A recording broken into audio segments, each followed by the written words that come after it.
Oh, good. Good. I'm glad.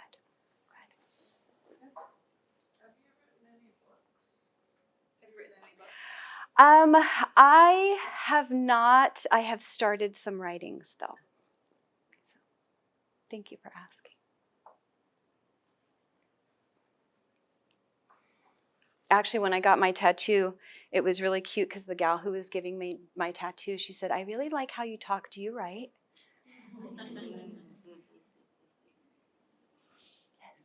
Hi, Erin. When you were surrounded by your ancestors, what were the first steps that you took to reclaim your voice?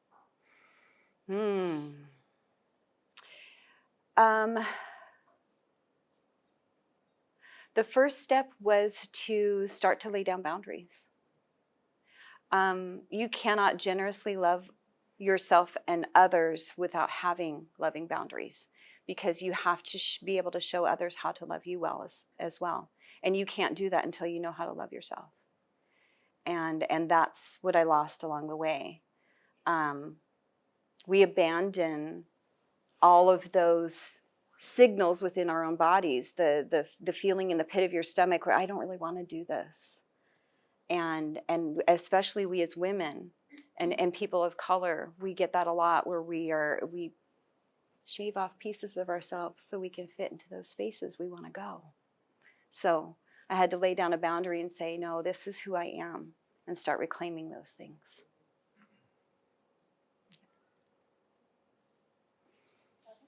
If you have 30 seconds to talk to your younger self, what would you say?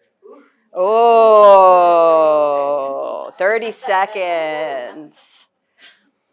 I would say, what others think of you is not as important as what you think of you. Yeah, 15 more seconds. So don't stop singing.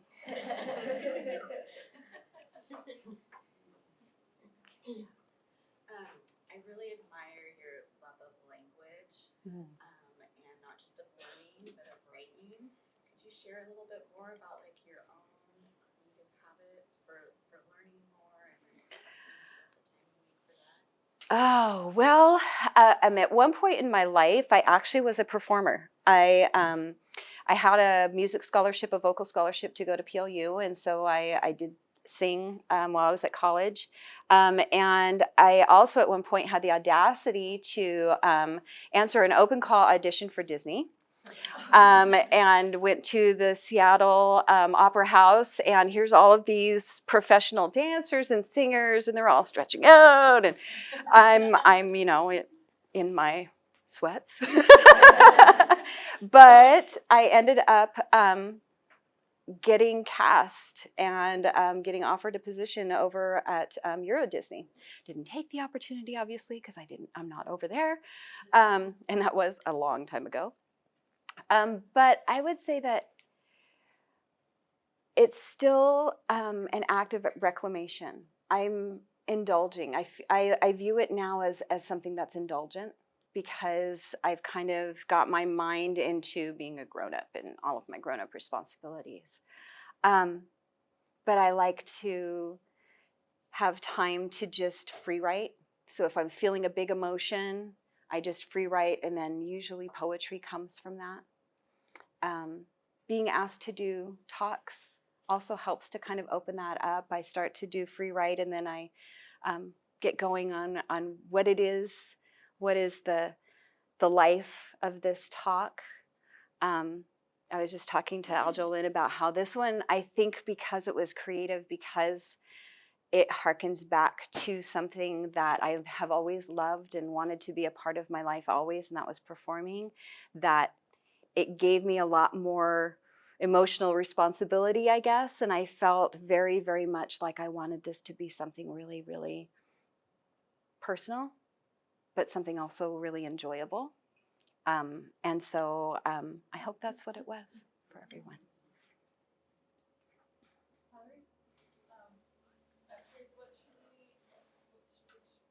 About the Maka tribe. One thing I love about living in this area is the indigenous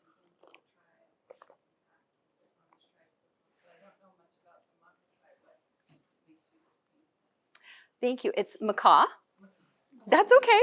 And macaw is actually a Squalum word. So Squalum tribe is our neighbor. And it's a word in Squalum that means full belly. We were known for our potlatches. We always provided very well to everyone. And we called ourselves Quiditchauk. That's what I said when I introduced myself. So Quiditchauk is people of the Cape.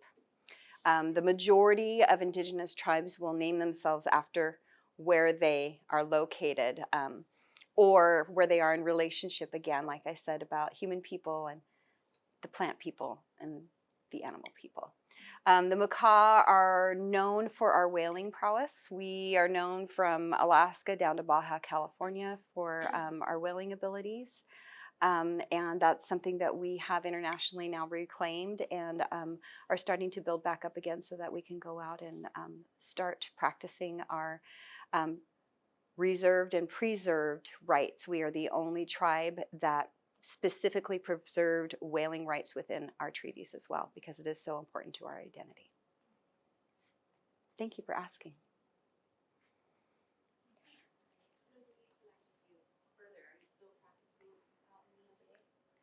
I actually live here in Kitsap County. I work as the infant toddler program director for Holly Ridge Center. Whoop whoop. So I am here locally, and the people here at VibeWorks know how to get in touch with me. So I saw you speak at the Women's Day, and you'd used the word. We know the word decolonize. You used the word uncolonize. A, can you kind of explain that difference, and B, can you give everybody in the room some tips on what that looks like for us and for you around decolonization and uncolonization? Okay, thank you. Whitney was at a women's panel that I was speaking at with Ashley a couple weeks ago. And I talked about how we need to not just decolonize, but we need to uncolonize. So uncolonization is actually for people that are unmelanated, because people who are white benefit from the systems of colonization. So they need to uncolonize themselves and their thought processes and their approaches to things, meaning that expectation that certain things are going to be set up a certain way, meaning that expectation that you're not going to have to shave off pieces of yourself to fit in those places because they were built for you. Decolonization is the only thing that we can do as people of color, because we need to decide that we are going to separate ourselves from systems of colonization in our personal lives and in the areas and the systems that we build, and we are going to build those systems then for us so that we don't have to abandon ourselves, because they are built for us. So that's the difference between decolonize and uncolonize. And I think it takes a lot of reflection. It takes a lot of understanding when that feeling comes in you that, oh, this is an uncomfortable space for me, and why? Really reflecting, why is this uncomfortable for me? Is it because the people are expecting something from me that does not come from me naturally? And if it is, then you have to decide whether that system or that area or that space is worth it enough for you to galvanize yourself so that you can create a relationship, so that maybe you can change a little bit of it and help them learn a little bit. Or if you're going to galvanize yourself just as a pass-through, or if you're going to pass altogether. But at least then you're not convincing yourself that this is how it is to be always. And I think that's the biggest difference that I've learned. How I've decided that I'm going to wake up and reclaim myself is to not be in agreement anymore with trying to abandon myself to fit into spaces that were not built for me. Because if I'm too much, if my waters are too deep, then you can just drown.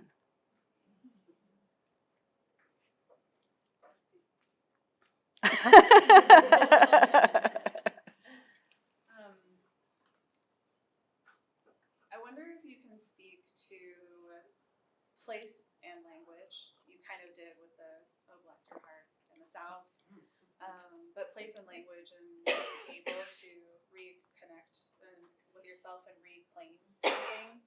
And I ask this because I got to witness how even your energy shifted when you were back on like the land that you came from and your ancestors came from, and then even today with you singing and speaking the language from your ancestors, there was just like the shift that I could witness, and so I was just curious if you're able to speak to place and language and reconnecting and reclamation.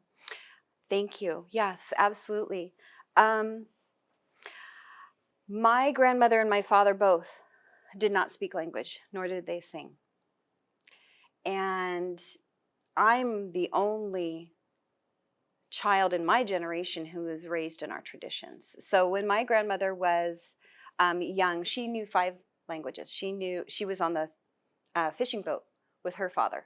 And so she learned all the fishing languages. She knew Japanese, she knew English, she knew Spanish, she knew Russian, and she knew Makah. And we were lucky. Our boarding school was not a boarding school, it was a day school.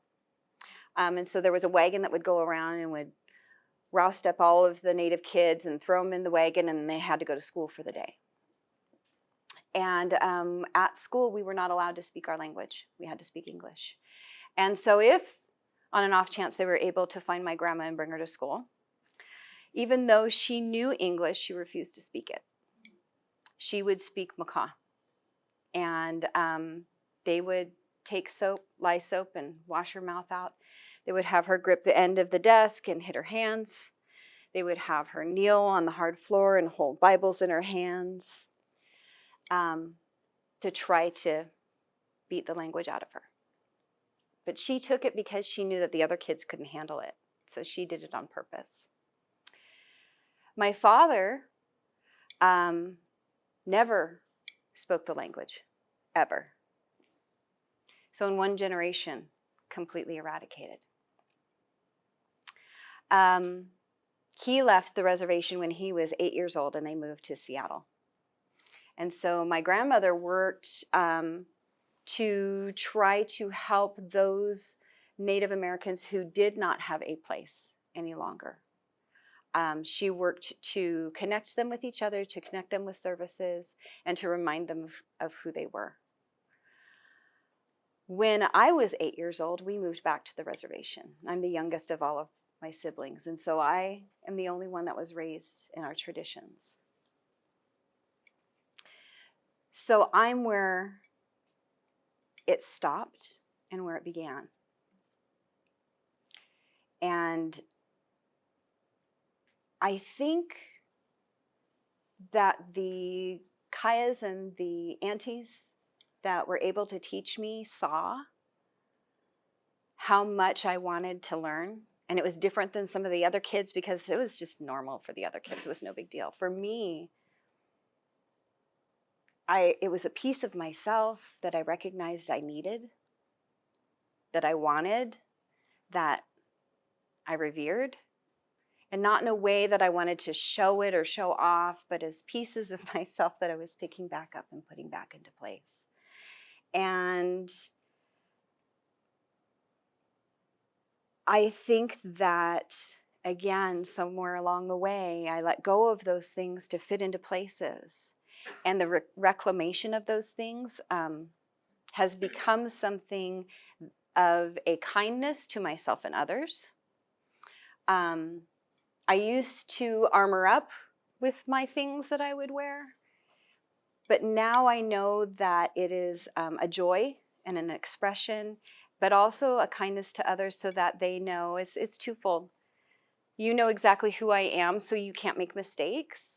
And because I don't have all of the characteristics of a stereotypical Native American woman, I have some, but not all of them if I didn't have my adornments.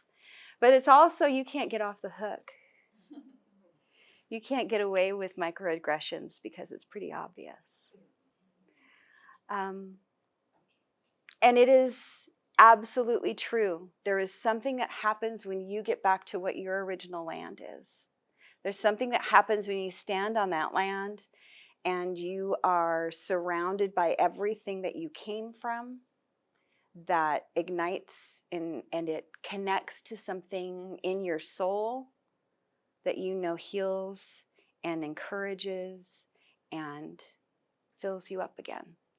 You saw it. I told you. When I took off my other shoes and put on my moccasins and started walking, I told Aljolyn, I said, my feet know this place. The land knows me. I can tell. It's something that just resonates within you. And I think also that is what we miss here in America.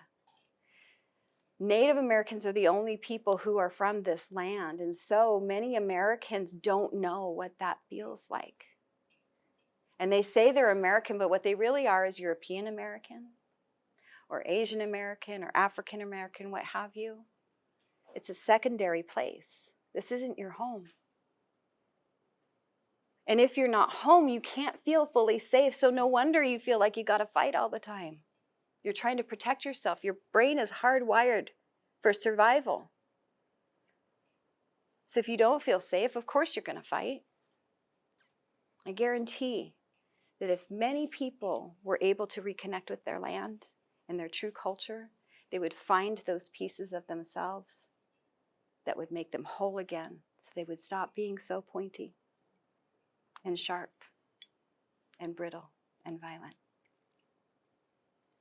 Thank you for bringing that up. All right, well, let's give a round of applause to Haskit. Thank you.